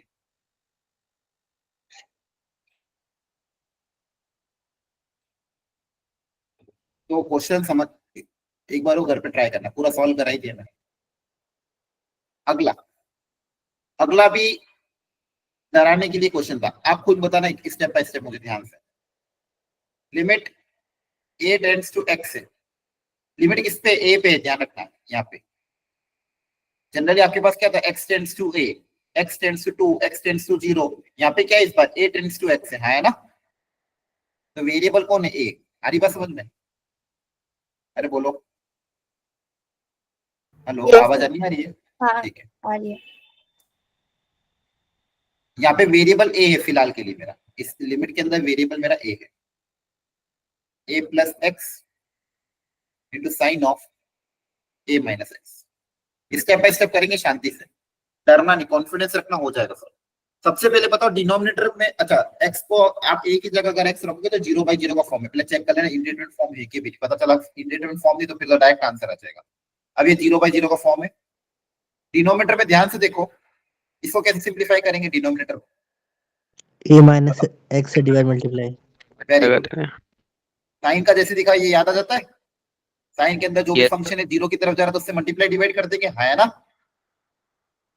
बोलो। तो ये पूरा क्या हो जाएगा? 1। तो यहाँ पे क्या बचेगा? a plus x a minus x. आपके पास क्या हो जाएगा? a square minus X square, है ना? ठीक है। अब ऊपर भी देखो ऑलरेडी एक e की पावर मॉड x है और a square minus X square already है। तो e की power mod x power add हो रही है ना, तो मल्टीप्लाई हो रहे होंगे, है ना? Yes sir. ध्यान से देखो, यहाँ पे ए स्क्वायर माइनस एक्स स्क्वायर को साथ में कर लिया, ई की पावर मॉड एक्स को अलग कर लिया, क्योंकि मेरे पास नीचे वो टर्म दी हुई थी। अब आपके सामने ऑलरेडी क्वेश्चन सॉल्व हो चुका है, ऊपर से क्या कॉमन आ रहा है? ई की पावर मॉड एक्स। ई की पावर मॉड एक्स। अच्छा, ई की पावर एक्स तो वेरिएबल नहीं है, तो ई की पावर मॉड एक्स तो बाहर ही आ जाएगा, यस क्योंकि सर। वेरिएबल कौन है? ए वेरिएबल है। तो ऊपर क्या बचेगा मेरे पास? ई की power A square minus X square minus 1 upon A square minus X square. तो ये तो वही हो गया ना, ई की power F X minus 1 upon F X 0 की तरफ जा रहा था, इसका आंसर क्या आ जाएगा? 1 आ जाएगा। Yes sir. तो आपके पास क्या बचेगा? ई की पावर मॉड एक्स। और ये था क्या? ओरिजिनल में एफ एक्स ही था, क्वेश्चन में क्या था? ये एफ एक्स के बराबर। तो एफ एक्स आ गया मेरे पास। तो एफ एक्स निकालने के लिए लिमिट्स का यूज किया गया। अब आपको पूछा गया था इसके सॉल्यूशन कितने होंगे, नंबर ऑफ सॉल्यूशन। अब ये भी अपने आप में बहुत अच्छी चीज है, सुनना अच्छे से। आप किसके सॉल्यूशन पूछे थे? F X into this. आपके पास क्वेश्चन क्या है? ए की power mod X into mod of X square minus 1 equal to 1 के नंबर ऑफ सॉल्यूशन पूछे।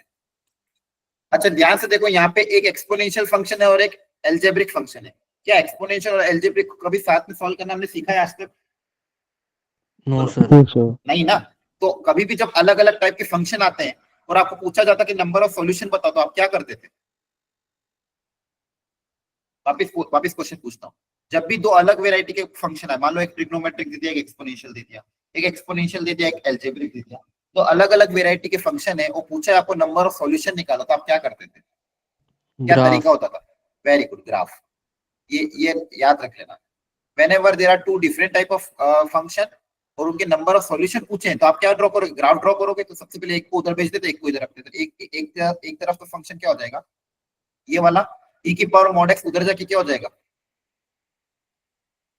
ये हो जाएगा, है ना? बोलो, इसको उधर भेज दो। अब आप किसको नंबर ऑफ सॉल्यूशन पता करने, तो दोनों के ग्राफ अलग अलग ड्रॉ करना पड़ेंगे और पता करना पड़ेगा कि दोनों ग्राफ आपस में कितनी जगह इंटरसेक्ट करते हैं। क्या समझ में आया यहाँ तक? Yes sir. Yes sir. सबसे पहले हमने लिमिट को सॉल्व करके फंक्शन पता करा, जो कि अपने आप में अच्छी चीज थी। नीचे सिंप्लीफाई किया, ऊपर से कॉमन लिया, तो अपने आप सॉल्व हो गया। ध्यान से करोगे तो ये पार्ट लिमिट का टफ नहीं था। तो लिमिट को सॉल्व करके आपने फंक्शन निकाला, फिर फंक्शन की वैल्यू यहाँ पे रखी, तो देखा भी दो अलग अलग टाइप के फंक्शन है, नंबर ऑफ सॉल्यूशन पूछा था, तो दोनों को अलग अलग कर दिया। पहले एक तो mod of X square minus 1 को अलग किया और ई की पावर माइनस मॉड एक्स को अलग कर दिया। अब इसके नंबर ऑफ सॉल्यूशन पता करने तो आपको ग्राफ ड्रॉ करना पड़ेगा। एक बार सब लोग ट्राई करो खुद से, ये दोनों ग्राफ अलग अलग ड्रॉ करके देखो एक बार। एवरीवन कोशिश करो, गलत होगा चलेगा। ग्राफिकल ट्रांसफॉर्मेशन में सिखाया था। आपको किसके ग्राफ ड्रॉ करने? एक तो ये वाला ग्राफ ड्रॉ करना, mod of X square minus 1 का ग्राफ कैसा दिखेगा। तो दूसरा ग्राफ आपको ड्रॉ करना है ई की power minus of mod x का। इन दोनों ग्राफ को ड्रॉ करो, देखो कितने पॉइंट पे इंटरसेक्ट कर रहे हैं। सोचो।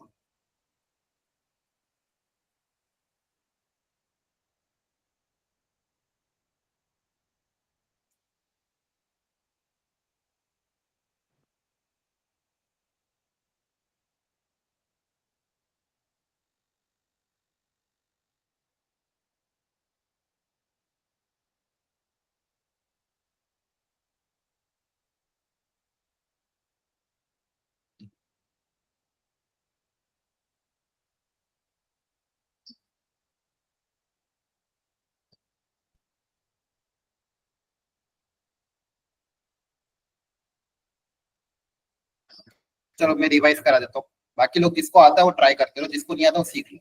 ऐसे ग्राफ ड्रॉ करते थे पहले, नॉर्मल फंक्शन असम्पशन बनते। नॉर्मल फंक्शन क्या, मान लो एक्स स्क्वायर, तो एक्स स्क्वायर ग्राफ कैसा होता है?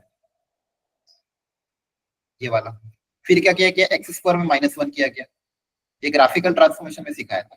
अब इस पूरे फंक्शन में माइनस 1 करेंगे तो ग्राफ कहाँ पे शिफ्ट होगा? Up down left right. पूरे फंक्शन में माइनस 1 किया, याद आ गया? तो एक्स स्क्वायर माइनस 1 का ग्राफ ऐसा हो जाएगा, एक यूनिट नीचे शिफ्ट हो जाएगा। क्लियर है?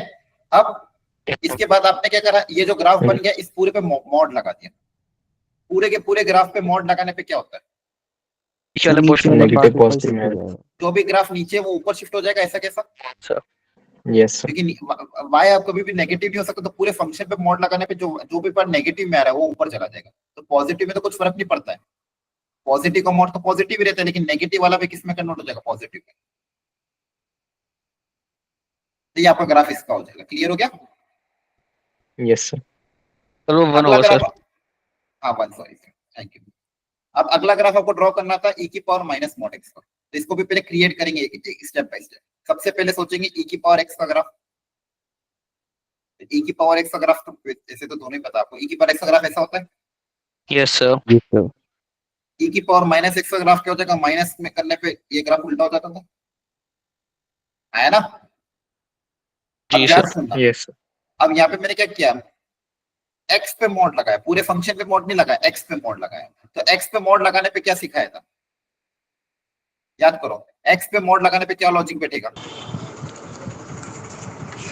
x जो x पे नेगेटिव मॉड वो पॉजिटिव की तरफ हो जाएगा। हाँ देखो, x पे मॉड लगाने से क्या होगा, x की नेगेटिव, अब इसके अंदर जो भी नेगेटिव आप वैल्यू रखोगे, -1 -2 -3, वो वैल्यू कभी भी आएगी नहीं, क्योंकि -1 x की वैल्यू हम -1 -2 रखेंगे, मान लो ये वैल्यू रखोगे, तो इससे कभी आउटपुट आएगा ही नहीं, क्योंकि ये अंदर वाला नेगेटिव कभी कंसीडर करेगा ही नहीं। तो जो ग्राफ पॉजिटिव में है वही सेम ग्राफ नेगेटिव के लिए भी हो जाएगा, है ना। मतलब जो वैल्यू 1 पे आएगी वही -1 पे आएगी, जो वैल्यू 2 पे आएगी वही वैल्यू -2 पे आएगी। समझ में आ रहा है? जी सर। बोलो। तो याद रखना, पूरे फंक्शन पे मॉड लगाने से क्या होता है, नीचे वाला ग्राफ ऊपर शिफ्ट हो जाता है। एक्स पे मॉड लगाने से क्या होता है, सबसे पहले तो नेगेटिव एक्स वाला ग्राफ डिलीट हो जाता है, और जो ग्राफ पॉजिटिव है उसका मिरर इमेज इधर बन जाता है। याद रख लो क्या? Yes sir. अब इन दोनों ग्राफ को हम साथ में ड्रॉ कर लेते हैं। येलो वाला ग्राफ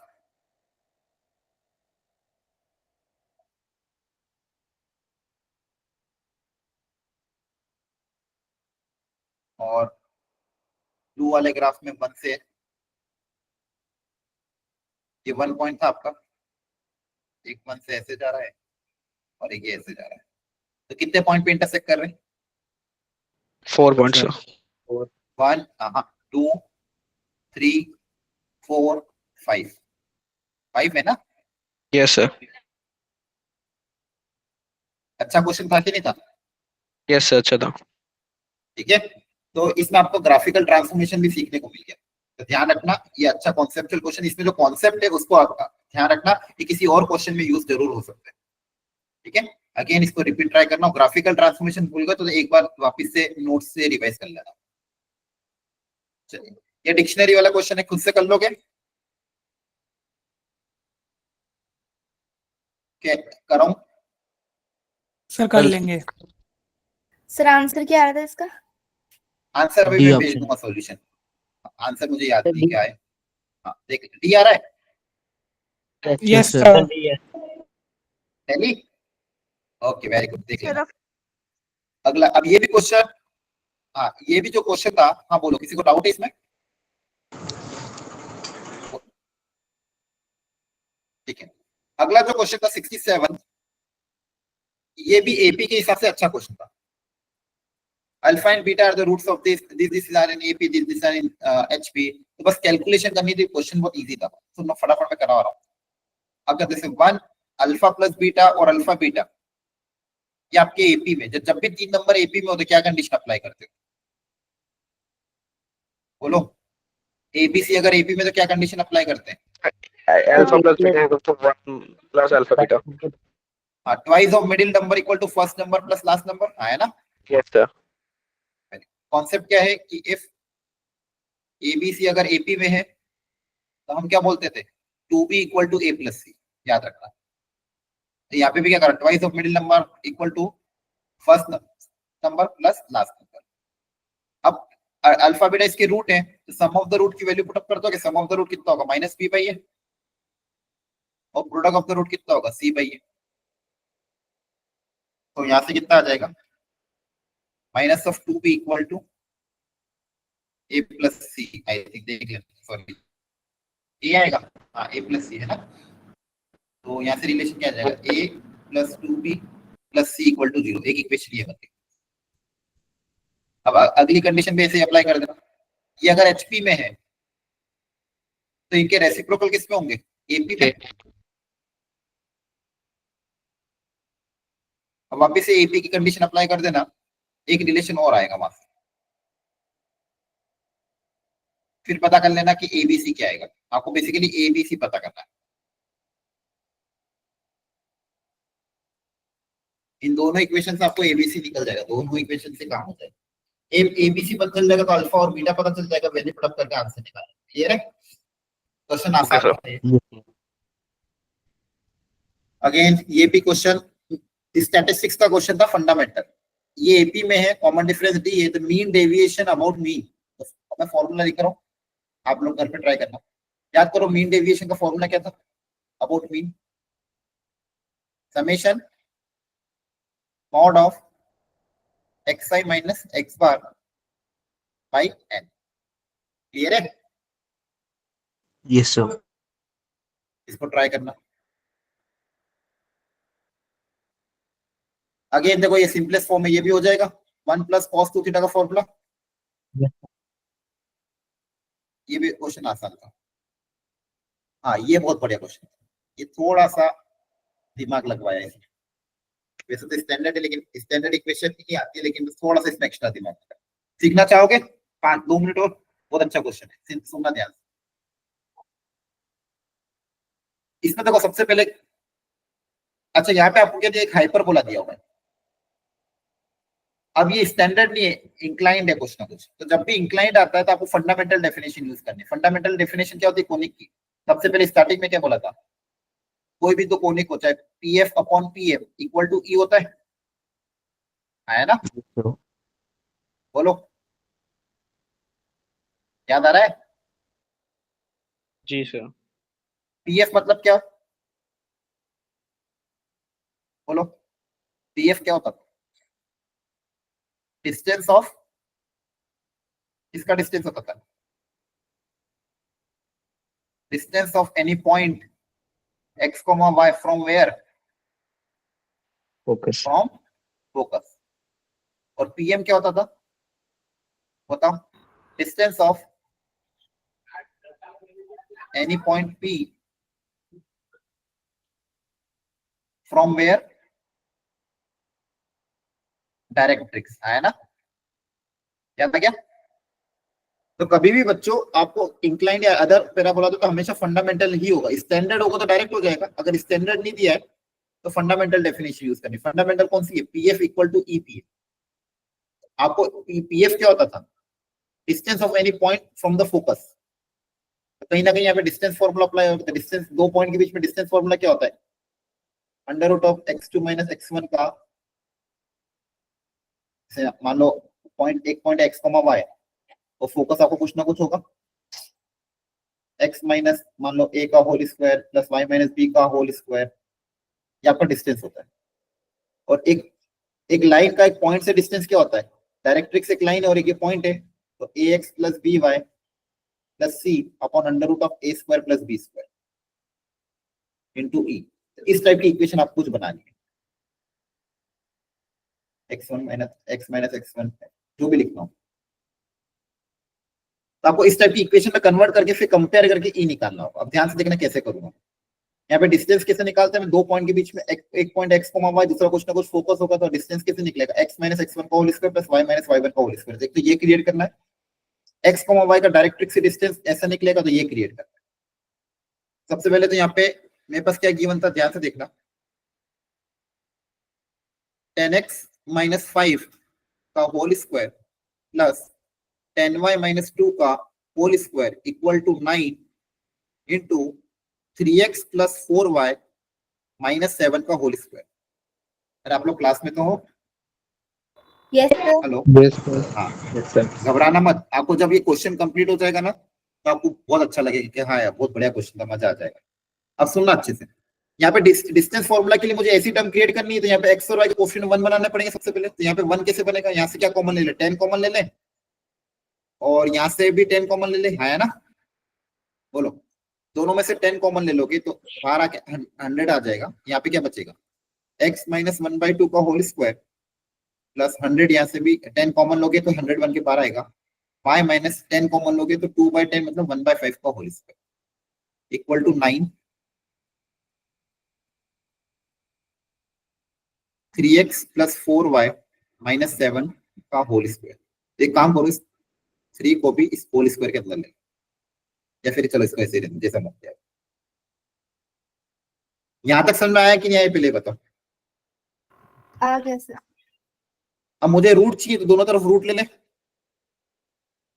दोनों तरफ क्या ले ले, रूट ले ले, तो रूट ले लोगे और इस रूट ऑफ 110 को उधर भेज देंगे, तो यहाँ पे क्या बचेगा, x माइनस 1/2 का whole square plus y minus 1/5 का होल स्क्वायर इक्वल टू, इस दोनों तरफ जो हम स्क्वायर रूट ले लेंगे, देखो यहाँ पे भी स्क्वायर रूट ले लिया और यहाँ पे भी स्क्वायर रूट ले लिया, ठीक है, इक्वेशन की दोनों तरफ स्क्वायर रूट ले लिया, तो यहाँ पे क्या बचेगा 3, यहाँ पे क्या बचेगा 10, 10 और यहाँ पे क्या बचेगा, ये स्क्वायर और स्क्वायर रूट हट जाएगा, तो 3x plus 4y -7 minus 7।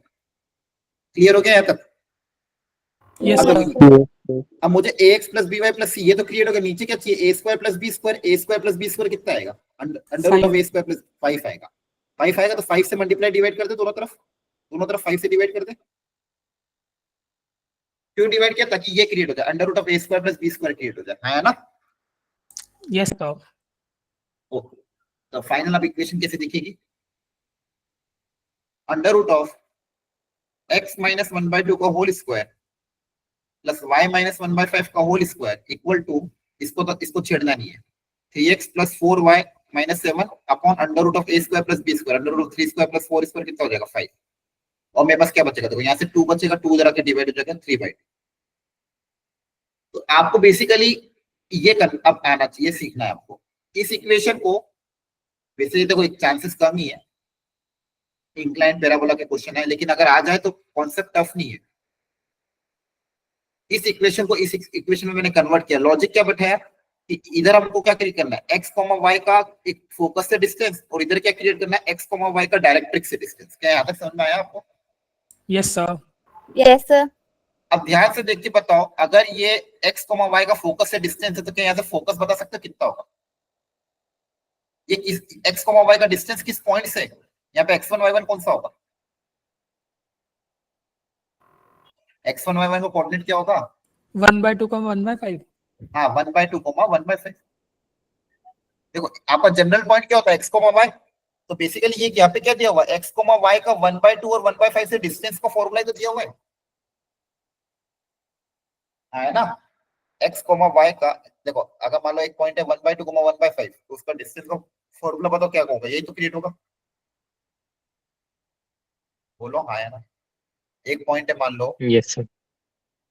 x, y आपका जनरल पॉइंट, और फोकस है मान लो 1/2 1/5, इन दोनों के बीच में डिस्टेंस फॉर्मूला अप्लाई करो, अंडर रूट 1 का whole square plus y2 minus y1 का होल स्क्वायर, यही तो बनेगा। तो कहीं ना कहीं ये फोकस हो गया। अब मुझे बताओ Yes, sir. डायरेक्ट्रिक्स की इक्वेशन क्या होगी,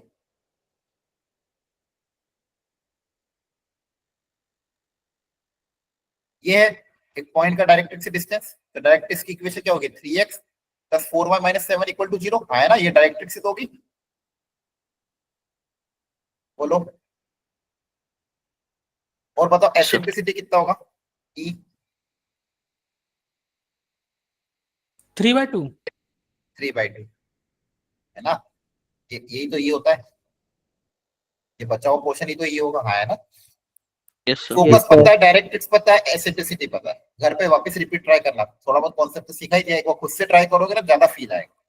अभी पहली बार में हो सकता है आपको घबराहट हो रही हो, लेकिन खुद से घर पे वापस ट्राई करना। कॉन्सेप्ट ये था, एलएचएस में आपको क्या करना है, create distance of the point from the focus, RHS में क्या क्रिएट करना है, distance of the point from the directrix, और यहाँ पे आगे क्या आ जाएगा, ई। ठीक है, ये आपको क्रिएट करना है। तो ये डायरेक्ट्रिक्स से एक्स वाई का डायरेक्ट्रिक्स से डिस्टेंस हो गया, ये एक्स वाई का फोकस से डिस्टेंस, और ये बचा हुआ क्या हो गया, ई। अब ई पता है, डायरेक्ट्रिक्स पता है, फोकस पता है, आपको लेटेस्ट रेक्टम की इक्वेशन लिखनी है। अब किसी भी लाइन की इक्वेशन निकालने के लिए आपको क्या चाहिए, स्लोप और पॉइंट, है ना? क्या मुझे बता सकते हो लेटेस्ट रेक्टम का स्लोप क्या होगा, सोच समझ के बताओ। किसी भी लेटेस्ट रेक्टम -3/4 हाँ, मतलब किसके बराबर होगा, डायरेक्ट्रिक्स के बराबर होगा, डायरेक्ट्रिक्स के स्लोप के बराबर, है ना? क्योंकि देखो लेटेस्ट रेक्टम और डायरेक्ट्रिक्स पैरेलल तो होगी, याद करो। अरे ये आपका हाइपरबोला है, ये लेटेस्ट रेक्टम और Yes. डायरेक्ट्रिक्स पैरेलल ही तो है। ये लेटेस्ट रेक्टम और ये डायरेक्ट्रिक्स दोनों पैरेलल है, तो जो डायरेक्ट्रिक्स का स्लोप होगा वो लेटेस्ट रेक्टम का स्लोप होगा। तो यहाँ डायरेक्ट्रिक्स का स्लोप कितना, -3/4, तो लेटेस्ट रेक्टम का भी स्लोप कितना होगा, -3/4। आगे समझ में? Yes, sir. ठीक है, अच्छा स्लोप पता चल गया। पॉइंट, पॉइंट कौन सा होगा लेटेस्ट रेक्टेंगल के ऊपर? Focus focus. लेटेस्ट रेक्टेंगल के ऊपर पॉइंट कौन सा होगा? फोकस ही होगा। पॉइंट पता है, स्लोप पता है, लाइन की इक्वेशन आ जाएगी। यस आया सर। ना? एक बार वो कोशिश करना जरूर इसको घर पे। Shortest distance direct. अच्छा मुझे बताओ, ये दो लाइंस जो गिवन है पैरेलल है कि स्क्यू है? दोनों लाइन को ध्यान से देखो।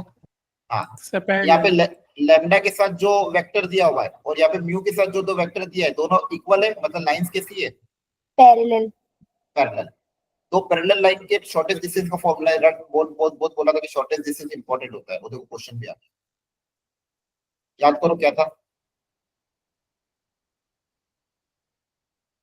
So p vector cross a2 minus a1 vector upon b2 b vector का magnitude. Very good. ऊपर b cross a2 minus a1 इस वेक्टर का मैग्नीट्यूड लिखना है, divided by magnitude of b। ठीक है, ट्राई करना वापस से, भूल गए हो तो वापस कोशिश करना। इसमें पहले फंक्शन निकालना है। जब भी लिमिट्स में वेरिएबल आता है क्या सोचते हो? Leibniz theorem. लेबनिट्ज फॉर्मूला, दोनों तरफ डिफरेंशिएट करना पड़ेगा। ये भी बहुत अच्छा Yes. क्वेश्चन था, है ना? यहाँ पे लिमिट में वेरिएबल x और fx अगर निकालना तो दोनों तरफ डिफरेंशिएट करना पड़ेगा। बोलो। जी सर। Differentiate both side. दोनों तरफ अगर डिफरेंशिएट करोगे तो क्या सिखाया था? डिफरेंशिएशन कैसे करेंगे? पहले ऊपर का डिफरेंशिएशन मल्टीप्लाई बाय ऊपर वाला फंक्शन अंदर रख दोगे, माइनस नीचे का डिफरेंशिएशन मल्टीप्लाई बाय नीचे वाला फंक्शन, नीचे का डिफरेंशिएशन 0 हो जाएगा। तो अपन ने इसका डिफरेंशिएशन याद आ रहा है? g dash into f of gx minus h dash into f of hx, Newton Lebanese formula एक बार देख लेना। अब इसका डिफरेंशिएशन कैसे होगा? बोलो। So product rule से. Product rule. Rule. दो फंक्शन प्रोडक्ट में तो प्रोडक्ट रूल से डिफरेंशिएशन होगा।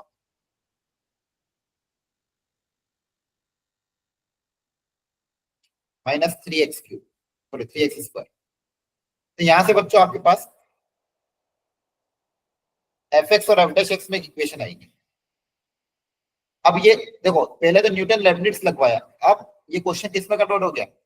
Differential equation. ये क्वेश्चन किसमें कन्वर्ट हो गया? 6y एक बार क्रॉस चेक कर लेना, equal to 3y plus 3x dy by dx minus 3x square. यहाँ पे क्या क्या बचेगा देखो ध्यान से, 3x dy बाय dx ये इधर जाएगा, माइनस का 3y equal to 3x square. 3x से पूरी इक्वेशन को डिवाइड कर दोगे तो dy बाय dx, पूरी इक्वेशन को 3x से डिवाइड करेंगे, minus 1 by x into y equal to x। कौन सी वेराइटी है? So linear. लीनियर। इसको सॉल्व करना पड़ेगा, कांस्टेंट ऑफ इंटीग्रेशन c आएगा। कांस्टेंट को निकालने के लिए कुछ ना कुछ दिया होगा। हाँ ये दिया होगा, f(1) इक्वल टू 1/3, वहां से c आएगा। समझ में आ रहा है? इसका यूज करोगे f(1) इक्वल टू 1/3, यहाँ से कांस्टेंट ऑफ इंटीग्रेशन c आ जाएगा, उसके बाद आपका फंक्शन आ जाएगा। फंक्शन आने के बाद जो वैल्यू पुट अप करनी है, अगेन ट्राई करना, इसको बहुत अच्छा क्वेश्चन था कि नहीं? अच्छा, न्यूटन लेबनिट्ज लगवाया, उसके बाद डिफरेंशियल इक्वेशन का करवा देते, आया ना? Yes sir. अगली वेराइटी लास्ट देख लो फटाफट। फ्रैक्शनल पार्ट के अंदर ग्रेटेस्ट इंटीजर दिया, सॉरी फ्रैक्शनल पार्ट के अंदर रूट एक्स दिया हुआ। सबसे पहले बताओ इसको कैसे सिंपलीफाई करोगे? फ्रैक्शनल पार्ट को कैसे करेंगे? X minus greatest integer. Very good. Fractional part को जनरली हम किसमें कन्वर्ट करते थे? ग्रेटेस्ट इंटीजर में। Yes sir. Yes sir. तो रूट एक्स अलग, ग्रेटेस्ट इंटीजर अलग। बहुत बढ़िया। अब देखो इसका तो कोई दिक्कत नहीं, x की पावर 1/2 का इंटीग्रेशन क्या हो जाएगा? 1/2 प्लस 1 अपॉन 1/2 प्लस 1, तो ये तो सॉल्व हो जाएगा। लिमिट 0 से 100, upper limit minus lower limit, इसका काम हो जाएगा। ये सेकंड पार्ट है, इसके बारे में सोचते हैं, इसका इंटीग्रेशन कैसे करें? 0 से 100 greatest integer of root x, अब देखो ग्रेटेस्ट इंटीजर है तो आपको पता है ग्रेटेस्ट इंटीजर को हर इंटीजर इंटरवल पे तोड़ना पड़ता था, Yes, sir. क्योंकि ग्रेटेस्ट इंटीजर ये तो कोई ना कोई फाइनाइट वैल्यू देता है ना, इसकी वैल्यू या तो 1 होगी या तो 2 होगी या तो 3 होगी या तो 4 होगी, ये वेरिएबल थोड़ी है। तो क्या इसकी वैल्यू अगर x की वैल्यू कहीं से कहीं तक लाई करेगी तो इसकी वैल्यू कुछ ना कुछ हो। अब रूट x से तो ये कहाँ पे टूटेगा, देखो सबसे 0 से आपको कभी भी ब्रेक सोचना हो ना, क्या सोचते थे कि ये इंटीजर कहाँ पे बन रहा है, तो इसको इंटीजर से इक्वेट कर दो, तो इस अपने आप पता चल जाएगा जहां पे भी ये इंटीजर बन रहा है वहां पे आपको x को ब्रेक करना पड़ेगा। तो यहाँ से x कितना आ जाएगा 1, यहाँ से x कितना आ जाएगा बताओ, दोनों तरफ स्क्वायर करोगे तो 4, यहाँ से x कितना आ जाएगा 9। बेसिकली हर इंटीजर के स्क्वायर पे ब्रेक हो रहा है। Yes sir. सबसे पहले 0 से 1 है, जब x की वैल्यू जब 0 से 1 होगी तो रूट भी 0 से 1 का ग्रेटेस्ट इंटीजर कितना आ जाएगा 0। फिर 1 से लेके 2 स्क्वायर तक, 1 से लेके 4 तक, 1 जब x की वैल्यू 1 से लेके 2 स्क्वायर है तो रूट x की वैल्यू 1 से 2 का ग्रेटेस्ट इंटीजर कितना हो जाएगा 1। एक एक करके अब सारी चीज आएगी, फिर 2 स्क्वायर से 3 स्क्वायर उसका ग्रेटेस्ट इंटीजर 2, अब हमेशा सिमेट्रिकली बनता है। फिर 3 स्क्वायर से 4 स्क्वायर 3, लास्ट ये किसका स्क्वायर है 10 का स्क्वायर है, तो 9 स्क्वायर से 10 स्क्वायर तक जाएगा। तो x की वैल्यू 9 स्क्वायर से 10 स्क्वायर, तो रूट x की वैल्यू 9 से 10 का ग्रेटेस्ट इंटीजर कितना आ जाएगा 9। अब बस कांस्टेंट का इंटीग्रेशन करना है, 0 का इंटीग्रेशन तो 0 होगा, 1 का इंटीग्रेशन कितना हो जाएगा x, upper limit minus lower limit, फिर 2 का इंटीग्रेशन 2x, फिर 3 का integration 3x and so on, last में 9 का इंटीग्रेशन 9x, 9 स्क्वायर से 10 स्क्वायर, इसको आप वर्क कैलकुलेट। क्लियर है? Yes, sir. ये ग्रेटेस्ट इंटीजर का इंटीग्रेशन कैसे करते हैं ये भी सिखाया था, तो अगर इसमें आपको प्रैक्टिस करनी हो तो एक बार वो नोट्स देखना। ग्रेटेस्ट इंटीजर कहाँ पे ब्रेक होता है, जहां जहां पे इंटीजर आता है, तो आपको यही देखना रहता है कि ग्रेटेस्ट इंटीजर का जो भी फंक्शन है वो इंटीजर कहाँ पे हो रहा है।